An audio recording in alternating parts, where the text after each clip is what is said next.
Hello champions! Welcome to Karadada. This is Ashish and we are solving vectors numericals from class 11 physics. Okay? So last lecture से हम क्या कर रहे हैं, resultant के formula से रिलेटेड हमने क्या किया, बहुत सारे न्यूमेरिकल सॉल्व किए. आज भी हम क्या करेंगे, उसको कंटिन्यू करेंगे. So without wasting time let's start. Okay, question number 1. What is saying question number 1? Question number 1 is determine the angles which the vector P makes with x, y and z axis.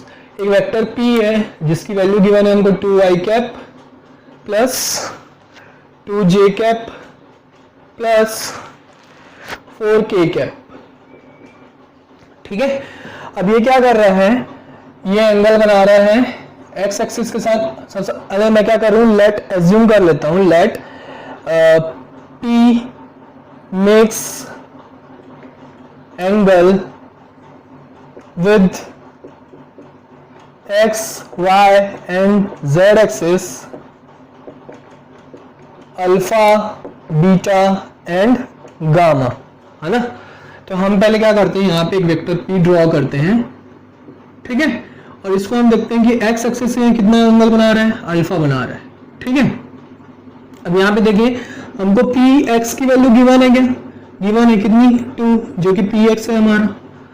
और अगर हमको यहाँ पे क्या मिल जाए, p की value मिल जाए. p की वैल्यू कैसे फाइंड आउट करेंगे, मैग्नीट्यूड फाइंड आउट कर लेंगे वेक्टर का. कैसे, 2 square plus 2 square plus 4 square. तो ये कितना आएगा आपका, 4 प्लस 4 प्लस 16, ये हो जाएगा 24. 24 कितना हो जाएगा, 2√6. 6 4 24 होता है, तो 4 का 2 बाहर आ गया, अंदर क्या बच गया, √6. देखिए किसकी वैल्यू हो गई, p की वैल्यू हो गई. तो इसकी वैल्यू हो गई कितनी, 2√6. अब अगर मैं क्या करूं, cos अल्फा निकालता हूं, है ना.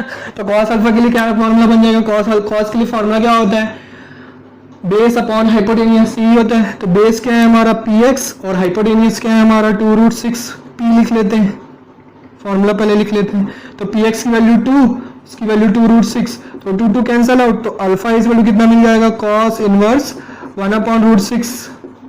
सेम क्या करेंगे हम, y एक्सिस के साथ बनाएगा वो cos बीटा के लिए फॉर्मूला लगा देंगे. तो क्या हो जाएगा, py/p.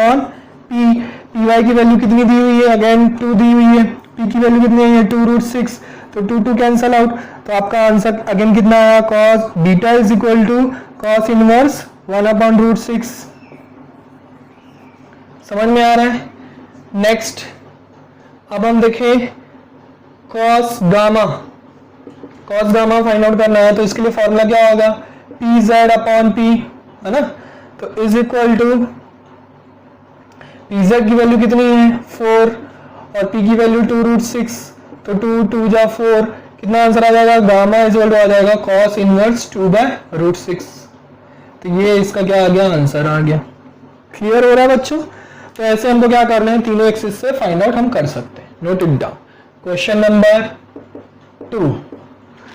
Next question number 2 is show that the vectors 3i cap plus 3j cap plus 9k cap and i plus j plus 3k cap are parallel. दो वेक्टर्स पैरेलल कब होते हैं बच्चों, जब उनका क्रॉस प्रोडक्ट जो होता है वो क्या हो जाता है, मान लो दो वेक्टर्स कौन कौन से हैं, p और q. तो उनका जो क्रॉस प्रोडक्ट है वो क्या हो जाता है, 0 हो जाता है. तब वो क्या हो जाते हैं, पैरेलल हो जाते हैं. तो हमको क्या करना है, दो वेक्टर्स की वैल्यू गिवन है, 3i cap plus 3j cap plus 9k cap, और वेक्टर q की वैल्यू गिवन है i cap plus j cap plus 3k cap, है ना. यही है क्या, हाँ यही है 3k कैप. अब हमको प्रूफ करना है कि ये दोनों क्या है, पैरेलल है. तो सबसे पहले मैं क्या करूँ, P cross Q find out करते हैं. P क्रॉस Q कैसे फाइंड आउट करते हैं बच्चों, मैंने वेक्टर की जब थ्योरी बताया था, फॉर्मूला बताया था, तब आपको ही बताया था. हम क्या करते हैं, डिटरमिनेंट ड्रॉ करते हैं, जिसमें हम क्या लिखते हैं, i कैप, j कैप और k कैप. ठीक है, अब हम क्या करें, i की वैल्यू 3, ये 3, ये 9, ये हो जाएगा 1 1 3. ठीक है, इसको सॉल्व करेंगे. कैसे सॉल्व करते हैं, आई कैप लिखते हैं यहाँ पे. आई कैप जब लिखते हैं तो ये और ये वाली लाइन क्या हो जाती है, कट हो जाती है, लैप्स हो जाती है. तो इसको इसके साथ मल्टीप्लाई करके 3 3 जा 9 माइनस 9 1 जा 9, ये हो गया 0. अब अगर मैं यहाँ पे प्लस जे कैप लिखता हूँ ठीक है, मैंने बताया था माइनस लिखेंगे तब हम ऐसे कर सकते हैं, तो माइनस लिख के 3 3 जा 9 -9, देन प्लस के कैप क्या हो जाएगा, के कैप करेंगे तो ये गायब हो जाएगा, तो 3 1 जा 3 -3, तो ये क्या हो रहा है देखो बच्चों 0 -0 +0 आंसर आ रहा है, मतलब P क्रॉस Q जो है वो कितना आंसर आ रहा है 0 आ रहा है। इसका मतलब ये क्या है, दोनों पैरेलल है, हेंस प्रूव्ड। यही हमको प्रूव करना था कि वो दोनों पैरेलल है कि नहीं है। तो उनका क्रॉस प्रोडक्ट क्या होता है, किसी भी दो वेक्टर का क्रॉस प्रोडक्ट अगर 0 आ जाता है तो वो क्या हो जाते हैं, पैरेलल हो जाते हैं।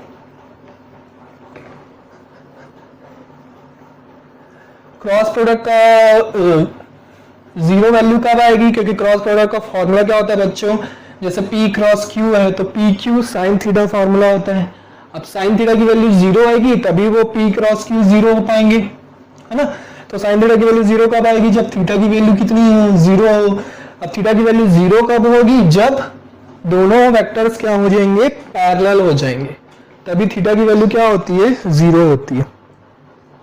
ठीक है, तो इसका मतलब क्या है कि जब भी पैरेलल हो तो उनका क्रॉस प्रोडक्ट क्या आना चाहिए, 0 आना चाहिए। Next question number 3।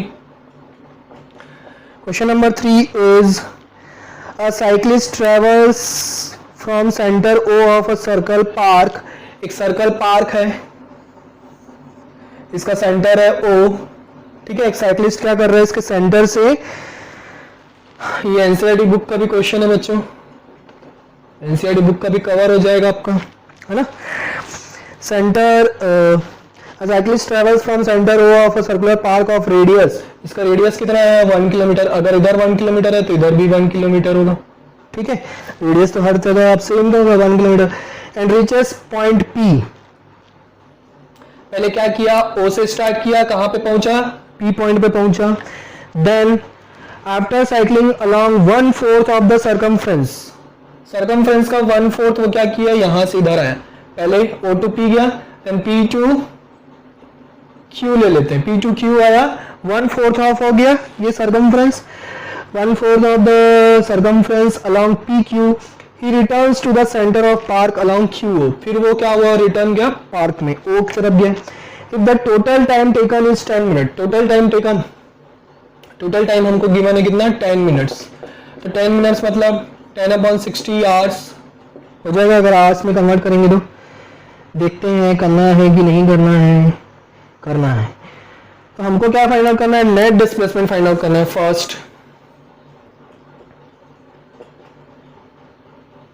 Net displacement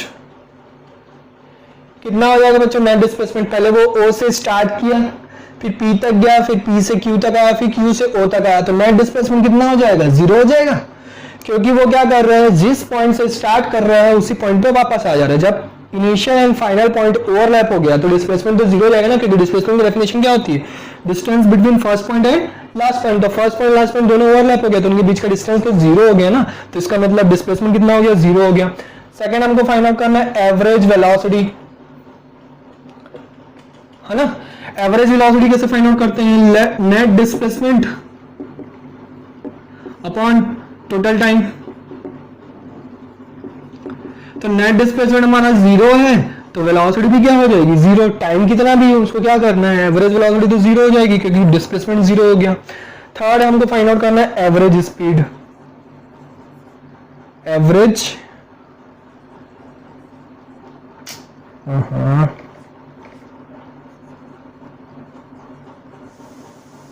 average speed हमको फाइंड आउट करनी है, ठीक है। एवरेज स्पीड का फॉर्मूला क्या होता है, total distance upon total time, यही होता है। तो टोटल डिस्टेंस फाइंड आउट करते हैं। सबसे पहले वो क्या हुआ, O to P गया, OP, देन P to Q आया, PQ, देन Q to O, ये हुआ। टोटल टाइम हमको गिवन है कितना, 10 मिनट। 10 मिनट को हमने क्या कर दिया, आर में चेंज कर दिया, तो 10/60 आवर्स हो गया। अब OP कितना है, OP हमारा है 1 किलोमीटर, हाँ क्योंकि रेडियस किलोमीटर में है तो इसलिए हमको टाइम को क्या करना पड़ेगा, आर में चेंज करना पड़ेगा। PQ कितना है, 1/4 ऑफ सर्कमफ्रेंस, है ना। PQ हमारा 1/4 ऑफ सर्कमफ्रेंस है, सर्कमफ्रेंस कितना होता है 2πr होता है, तो 1/4 इंटू 2πr प्लस QO कितना है, QO भी 1 किलोमीटर है क्योंकि वो भी क्या है, रेडियस है, और टाइम हमारा 10/60। इसको हम यहाँ पे आगे सॉल्व करते हैं। तो एवरेज स्पीड जो है,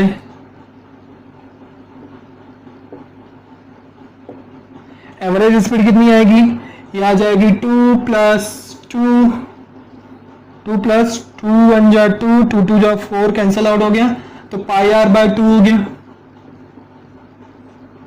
बाय 10/60। अब इसको हमको क्या करना पड़ेगा, सॉल्व करना पड़ेगा। कैसे सॉल्व करेंगे, r की वैल्यू कितनी है 1 है ना, तो 1 जो है 1/2 कितना हो जाएगा, 0.5 हो जाएगा।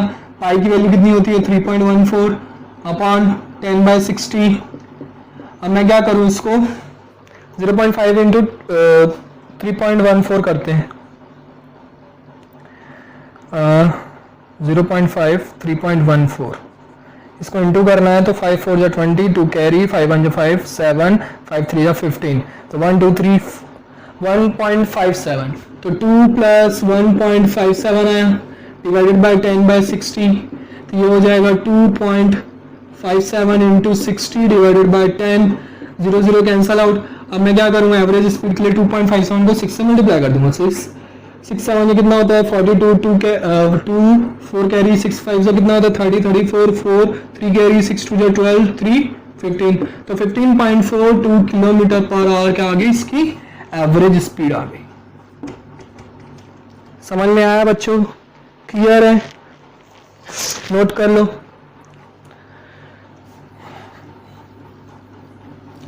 ठीक, वीडियो को पॉज करके आप नोट कर लीजिएगा बच्चों। नेक्स्ट क्वेश्चन के हम आगे बढ़ते हैं। हम क्वेश्चन नंबर 4,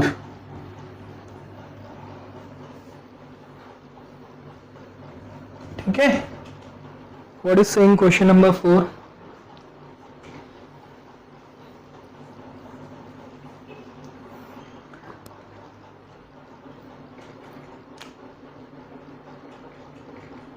क्वेश्चन नंबर 4, ये भी एनसीईआरटी का क्वेश्चन है, एनसीईआरटी है ना, एनसीईआरटी का क्वेश्चन है। On an open ground, a motorist follows a track that turns to his left by an angle 60 degree after every 500 metre. तो एक ओपन ग्राउंड में क्या कर रहे हैं, एक मोटरिस्ट जो है मोटरसाइकिल चला रहे हैं, ठीक है, अब वो एवरी 500 मीटर में क्या कर रहे हैं, लेफ्ट टर्न ले रहे हैं, एवरी 500 मीटर में क्या कर रहे हैं, लेफ्ट टर्न ले रहे हैं। तो सबसे पहले मैं क्या करूं, ये मेरा A point B point, A to B गया कितना 500 मीटर, फिर वो कितना 60 डिग्री क्या कर रहे हैं, टर्न कर ले रहे हैं, तो 60 डिग्री किधर होगा, ये वाला 60 डिग्री होगा, 60 डिग्री लेफ्ट की तरफ टर्न किया है ना। अगर हम ऐसे चलेंगे तो हमारा लेफ्ट इधर है, तो उधर लेफ्ट टर्न किया, तो अगेन वो कितना चला 500 मीटर चला, कहाँ सी तक, देन अगेन 60 डिग्री क्या किया, वो टर्न किया, अगेन क्या किया, वो 60 डिग्री टर्न किया, कितना चला 500 मीटर, कहाँ डी तक, अगेन वो क्या किया 60 डिग्री टर्न किया, कितना चला 500 मीटर, कहाँ तक चला ई तक, 1 2 3 4, अगेन वो क्या किया 60 डिग्री टर्न किया, कितना चला 500 मीटर एफ तक, अगेन वो क्या किया 60 डिग्री चला, कहाँ पे आ गया ए पे वापस, ये इसका 60 डिग्री, थोड़ा सा डायग्राम आप कंसिडर कर लेना बच्चों। 60 डिग्री जब आप टर्न करोगे तो टोटल वो 360 डिग्री चलेगा है ना, तो जब वो 360 डिग्री चलेगा तो इसका मतलब वो क्या करेगा, हेक्सागोनल पाथ में वो ट्रेवल कर रहा है, इसका मतलब कि वो 60 डिग्री टर्न करते हुए जा रहा है, और क्या कर रहा है, हर 500 मीटर चलने के बाद वो क्या कर रहा है 60 डिग्री लेफ्ट टर्न ले रहा है, तो वो क्या है हेक्सागोनल में चले जाएगा, तो 1 2 3 4 5 6 1 2 3 4 5 6 हेक्सागोनल है, ठीक है। अब हमको क्या फाइंड आउट करना है, starting from a given turn specify the displacement of the motorist at the third, sixth and eight turn. 1 turn. Compare the magnitude of the displacement with the total path length covered by the motorist in each case. तो हमको कौन कौन सा case निकालना है? 3rd, 6th and 8th turn.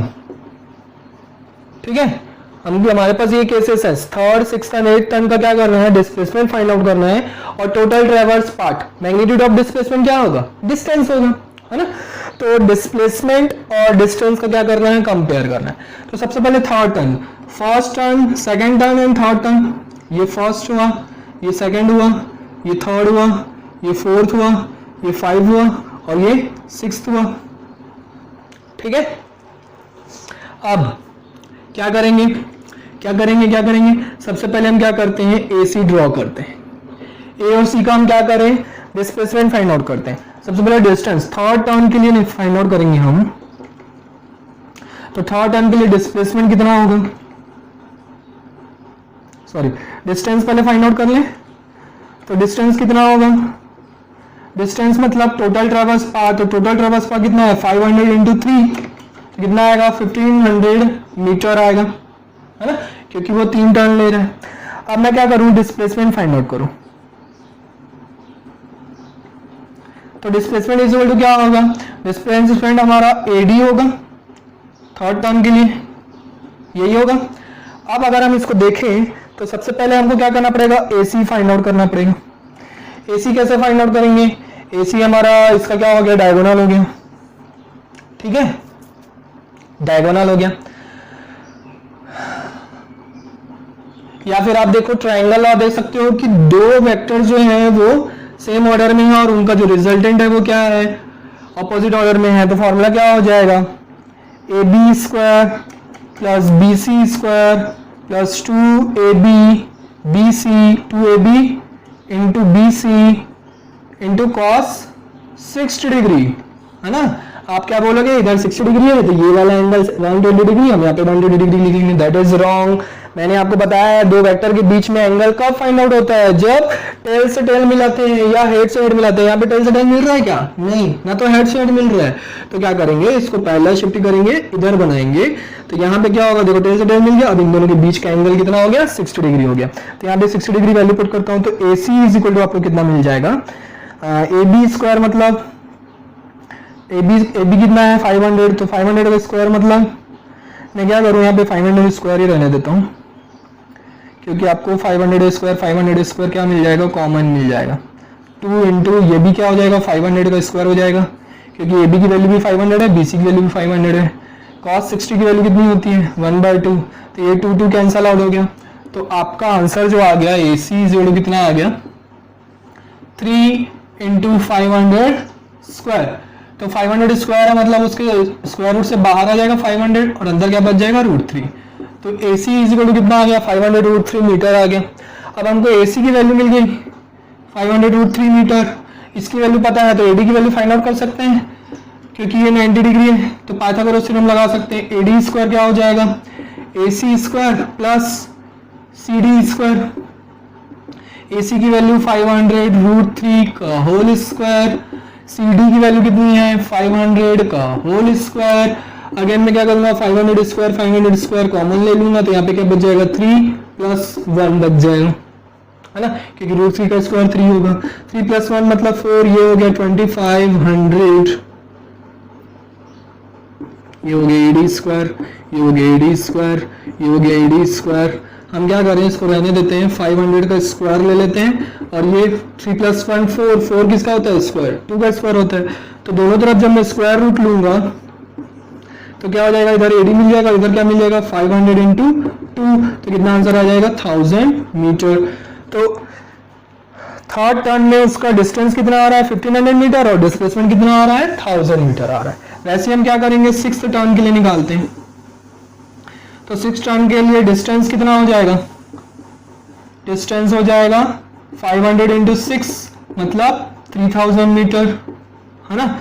और displacement कितना हो जाएगा?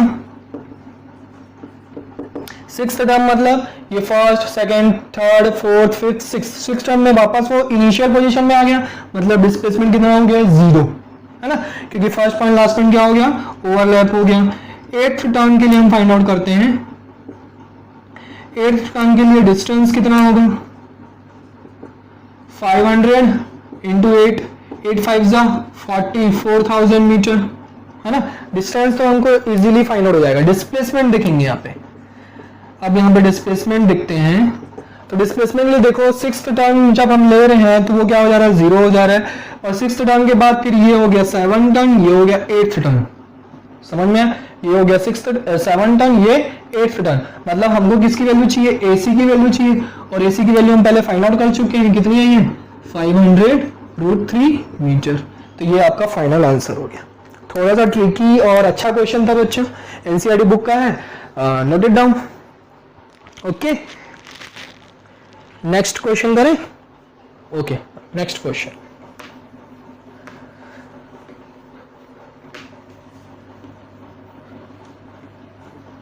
Question number 5। मजा आ रहा है बच्चों, मजा आना चाहिए, है ना।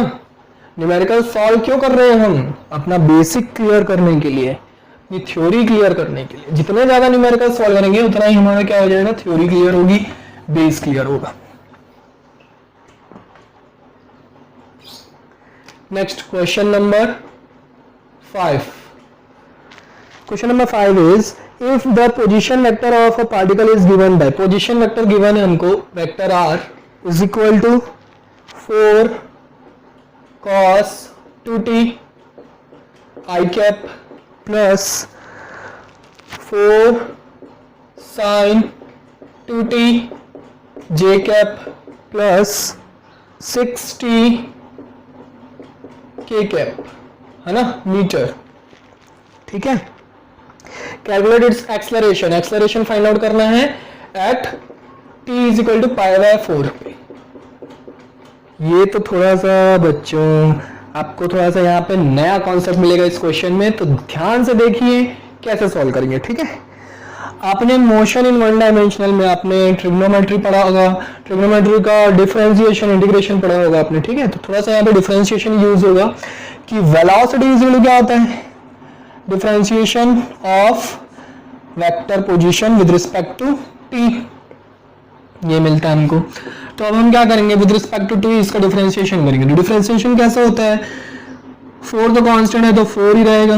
cos 2t का डिफरेंशिएशन कितना होगा, cos 2t का डिफरेंशिएशन होता है minus sin 2t into 2t का कितना होगा 2 i कैप। sin 2t का डिफरेंशिएशन कितना होगा, इसका होगा 4 cos 2t, 2t का डिफरेंशिएशन 2 j कैप, और 6t का डिफरेंशिएशन कितना होगा 6 k कैप। ठीक है, हमको क्या मिल गया, वेलोसिटी मिल गई। अब हमको एक्सेलरेशन चाहिए, तो एक्सेलरेशन के लिए क्या करते हैं, वेलोसिटी का डिफरेंशिएशन करते हैं विद रिस्पेक्ट टू t। अब इसका एक बार और डिफरेंशिएशन करेंगे विद रिस्पेक्ट टू t। तो यहाँ पे 4 2 8 हो गया, कांस्टेंट बाहर आ गया, माइनस ले लेते हैं। sin 2t का डिफरेंशिएशन कितना होता है, cos 2t into 2 i cap plus cos 2t, 4 2 8 हो गया, cos 2t का डिफरेंशिएशन क्या होगा, differentiation sin 2t into 2 j cap, है ना, प्लस 6 का डिफरेंशिएशन कितना होगा बच्चों, 0 होगा। कांस्टेंट का डिफरेंशिएशन कितना होता है 0, तो इसलिए k कैप वाला टर्म क्या हो गया, हट गया। अब हम यहाँ पे क्या करेंगे, t is equal to π/4 put करेंगे तो हमको एक्सेलरेशन की वैल्यू मिल जाएगी। कैसे मिलेगी, -8 8 2 जा कितना हो गया 16 cos 2 इंटू t की वैल्यू कितनी है π/4, तो 2 2 जा 2 2 1 जा 2 2 जा 4 सॉरी, ये हो गया -8 8 2 जा 16 अगेन यहाँ पे 16 हो गया, sin 2 इंटू π/4 2 1 जा 2 2 जा 4, ये हो गया j कैप। अब यहाँ पे क्या मिल गया बच्चों, -16 π/2, π/2 मतलब कितना होता है 90 डिग्री होता है, बताया था मैं, पाई की वैल्यू कितनी होती है 180 डिग्री। वैसे यहाँ पे -16, ये क्या हो जाएगा sin 90 j कैप, तो cos 90 की वैल्यू कितनी होती है बच्चों 0, तो ये हमारा आपका पूरा टर्म क्या हो गया 0 हो गया। बच गया कौन सा, ये वाला टर्म -16, sin 90 की वैल्यू कितनी होती है 1, तो -16 j कैप। ये आपका एक्सेलरेशन का ये आ गया, आंसर आ गया। तो थोड़ा सा अलग कॉन्सेप्ट था, डिफरेंशिएशन हमको पढ़ना था। होप मजा आया होगा। अगर नहीं समझ में आया तो डोंट वरी, अब नोट कर लीजिए, जब मैं डिफरेंशिएशन चैप्टर पढ़ाऊंगा तब आपको ये क्लियर हो जाएगा। Okay, next question number 6 and last question for this lecture. If I cap and j cap are unit vectors along axis x and y axis respectively, then what is the magnitude and direction of I cap plus j cap and I cap minus j cap? ठीक है, दो vectors हैं, एक vector है x axis के along, एक vector है y axis के अलॉन्ग। ये है I कैप और ये j कैप। इन दोनों का मैग्नीट्यूड मतलब I प्लस जे का मैग्नीट्यूड हमको फाइंड आउट करना है एंड डायरेक्शन फाइंड आउट करना है। तो मैग्नीट्यूड का फॉर्मूला क्या होता है? I square plus J square plus 2i j cos which what is the magnitude and direction of I plus j cap? Question, what is saying question?